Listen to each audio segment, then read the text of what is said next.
Hi folks, it's me again, James Buchanan. We've met before. Sure, you've probably seen me at the very bottom of the presidential rankings list. But I'm thinking I might be moving soon, so we'll see how that goes. As you can imagine, I'm quite excited about President's Day. Oh sure, it's primarily been about George and Abe over the years, but deep down we know you love all of the presidents with equal fervor, and I for one am humbled by this outpouring of affection on our special day. Speaking of which, I'm not entirely sure when President's Day became so closely associated with mattress sales, but if the nation's constituency sees a link between the presidency and napping, who am I to argue? But why limit it strictly to mattresses when there's a whole host of narcoleptic knickknacks available with a slightly more overt presidential connection? For instance, take a gander at this stunning William Henry Harrison alarm clock. Oh sure, old Tippecanoe died after only 31 days in office, but that's precisely what makes this the perfect alarm clock.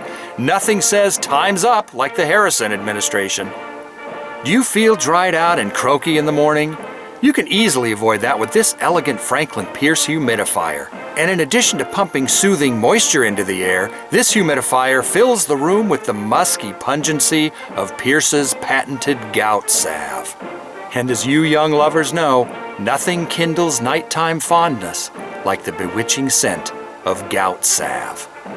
Does your snoring sound like mahjong tiles in a garbage disposal being thrown into an industrial noise machine? Well, this limited edition Chester Allen Arthur apnea mask gives you the sleep you need at the volume your family demands.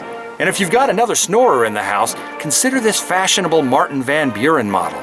You can muffle those sounds effortlessly with old Kinderhook's noise-canceling mutton chops. But if those items seem too esoteric, hindersome, or pestilentious, then consider my favorite award-winning independent film, Raising Buchanan. Yeah, the plot is a classic Hollywood standard. You know, the old story where a couple of disgruntled donut shop employees in Arizona steal the dead body of a mediocre former president in the hope of receiving a large ransom. And then they quickly discover that no one's particularly interested in getting him back. You know, that old saw. Well, it's loaded with terrific performances, amusing bits of history, and dubious zoological anecdotes like this one. You remember Jerry Fleming? Jerry and his cousin go to China. Cousin gets eaten by a panda. A panda? Well, they are bears, you know. But I thought pandas only ate bamboo. Well, something must have changed. Maybe he was an iconoclast. You never can tell about bears.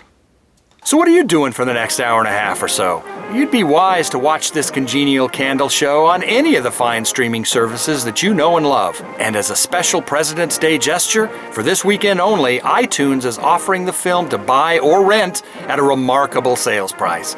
And if there's one thing the Panic of 1857 taught me, it's the value of digital media. So now that all the barriers to your cinematic mirth have been amiably scuttled, I trust that you'll spend a little time this President's Day with a chief executive who doesn't necessarily garner the ink of a Washington or a Lincoln or even a Millard Fillmore. Well, that does it for me.